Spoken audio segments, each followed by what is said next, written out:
Je suis nulle. Je ne suis pas capable de. Je suis sûre que je vais échouer. Je ne suis pas assez.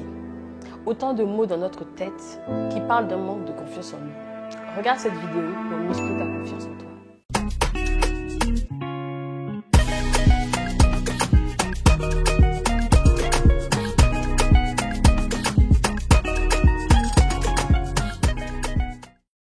Je te souhaite la bienvenue sur Edukia, la plateforme qui est dédiée à ta réussite scolaire et professionnelle. Je suis Nina et sur cette chaîne, je t'amène à la découverte des clés qui vont te permettre de préparer ton avenir. Alors abonne-toi à la chaîne et active la cloche de notification, comme ça tu ne manques aucun de nos nouveaux contenus. Aujourd'hui, parlons d'un sujet sur lequel m'interpellent plusieurs de mes petits frères, petites sœurs avec lesquels j'ai l'opportunité d'interagir. Il faut dire qu'il influence tout notre quotidien et nos activités. Je parle de la confiance en soi. Commençons par apporter une clarification. Parfois confondu, il est important de distinguer la confiance en soi et l'estime de soi. Souvent, ce que l'on appelle la confiance en soi est en fait l'estime de soi. L'estime de soi se construit sur 3 piliers. D'abord, on a l'image de soi. Ensuite, l'amour de soi. Et enfin, la confiance en soi. La confiance en soi, c'est donc une seule composante de l'estime de soi, qui est donc beaucoup plus large. Pour bien se sentir dans ses baskets, il faut que les 3 piliers de l'estime de soi soient solides. L'estime de soi, c'est la reconnaissance de sa propre valeur. C'est le sentiment de respect et de valeur que l'on éprouve envers soi-même. L'image de soi, c'est le regard que l'on porte sur soi-même au niveau physique et psychologique. Et quand on parle d'amour de soi, il s'agit de notre capacité à nous aimer nous-mêmes de manière inconditionnelle, en acceptant nos défauts, nos qualités, nos échecs et nos réussites. Ces notions vont s'alimenter entre elles et sont importantes pour notre santé mentale, mais aussi pour notre bien-être émotionnel.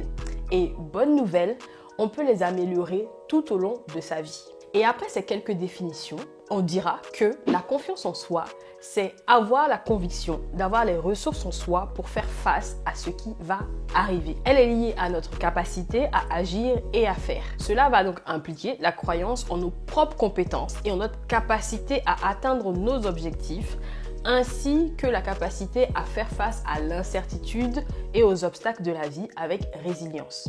Ce qui explique que finalement, quand on se sent bloqué dans sa vie et dans ses relations, cela peut partir d'un manque de confiance en soi. Donc, il est tout à fait normal de manquer de confiance en soi dans certaines situations ou à des moments particuliers de sa vie. La confiance, elle ne s'acquiert pas en un claquement de doigts et puis elle reste là et elle bouge plus. Et il faut la nourrir très régulièrement. Donc, c'est un peu comme un réservoir qu'il va falloir venir remplir à chaque fois. Maintenant que ces notions sont claires, passons aux solutions. Cette recommandation, je ne la lâcherai jamais, car elle permet de mieux naviguer dans un monde parfois difficile. La connaissance de soi, c'est une compétence importante dans la vie, qui permet de comprendre ses pensées, ses émotions, ses comportements. C'est aussi le moyen de reconnaître ses préférences, ses forces, ses faiblesses ou encore ses axes d'amélioration. Et très souvent, mieux se connaître va demander de prendre du recul et un temps de réflexion personnelle. Et là, tu vas me demander, mais comment on fait pour mieux se connaître ? Ça veut rien dire et ça veut tout dire. Alors, on peut commencer par écrire ses pensées dans un journal. On peut aussi faire des tests de personnalité en ligne, comme par exemple celui de 16personnalités.com, ou encore lire le livre Mission Orientation. C'est clairement dans l'objectif de renforcer ta confiance en toi et avoir une meilleure connaissance de toi-même que je l'ai écrit. Surtout, ne recule pas et n'aie donc pas peur de prendre ce temps avec toi-même pour découvrir des ressources qui t'aideront toute ta vie. Point numéro 2. Dresser la liste de ses succès. Je sais, par modestie ou parce qu'on nous encourage peu à le faire l'exercice, on a parfois du mal à les repérer. Pourtant, nos succès, ils sont bien là. On n'est pas obligé d'avoir remporté un championnat de football ou obtenu son bac pour s'estimer fier de soi. Il n'existe pas de petites réussites.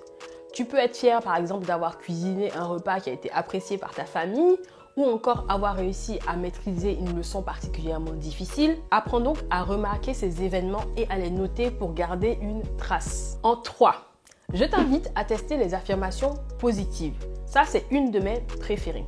Au début, bien sûr, j'étais sceptique. Mais en le faisant, j'ai réussi à me donner du courage dans certaines situations. Il s'agit par exemple de se répéter à soi-même des phrases positives au quotidien ou quand on en a besoin. Par exemple, je peux me dire à moi-même, je suis capable de réaliser cet objectif. Ou encore, je mérite le meilleur dans la vie, ce qui est le cas. Par défaut, la plupart d'entre nous avons tendance à avoir un discours interne négatif.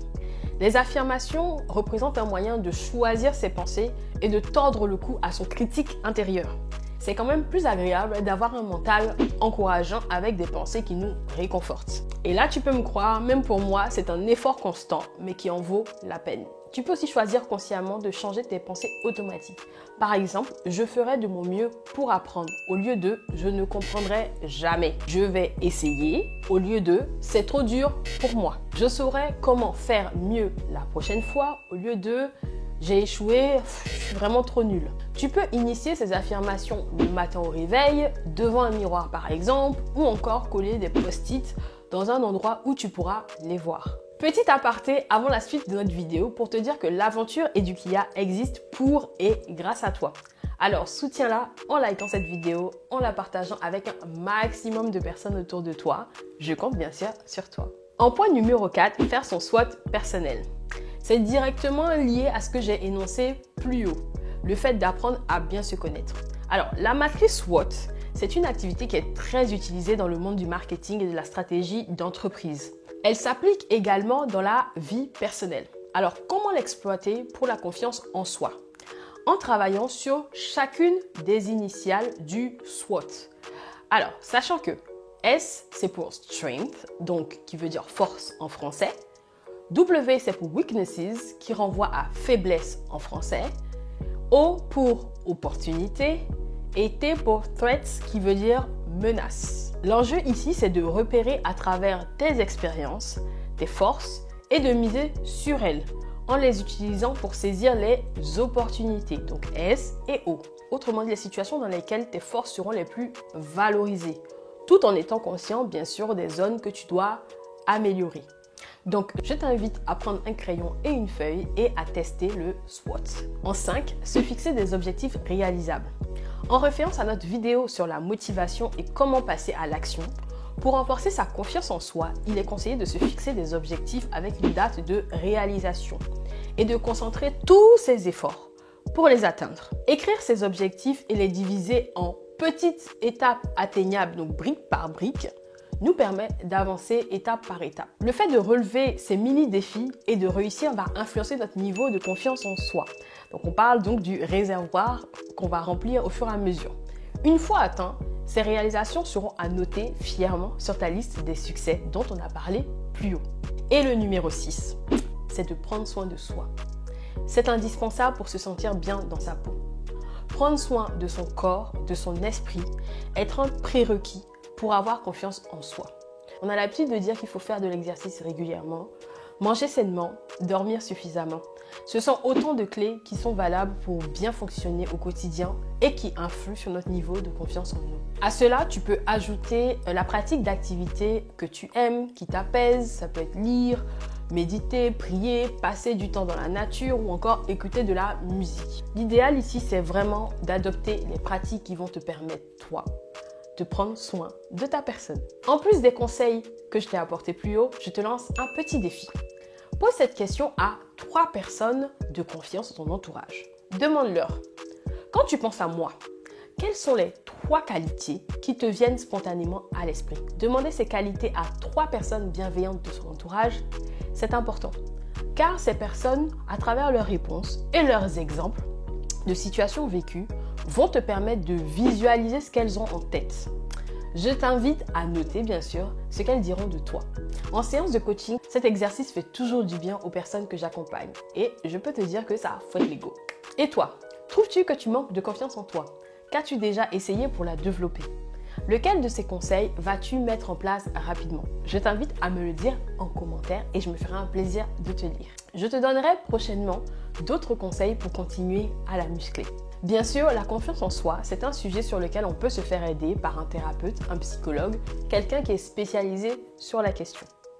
Je t'encourage donc à rester ouvert aux différentes possibilités. N'oublie pas de te rendre sur la page edukia.com/ressources pour bénéficier de tout ce qui est mis en place pour t'aider sur ton chemin de la confiance en soi, mais aussi pour préparer ton avenir professionnel. Et là, ça me permet de faire une transition sur le livre Mission Orientation, ton aventure en 10 étapes pour trouver ta voie et réussir ton choix métier formation. Ce livre t'aidera, comme je l'ai mentionné, à mieux te connaître, à mieux te comprendre, à avoir plus confiance en toi et en tes choix. Si tu as apprécié cette vidéo, n'hésite pas à mettre un like, à t'abonner et bien sûr à partager autour de toi. Merci de soutenir l'action de la chaîne. En attendant, je te dis à très bientôt sur edukia.com. Et si choisir ton futur métier était un voyage fun et interactif? Découvre le livre Mission Orientation, l'aventure en 10 étapes pour trouver ta voie et réussir ton choix métier formation. Vous êtes élève, étudiant, parents, enseignants, éducateurs, dans une démarche de reconversion professionnelle, procurez-vous Mission Orientation sur edukia.com/Mission Orientation, Amazon Monde et dans les librairies de France en Côte d'Ivoire.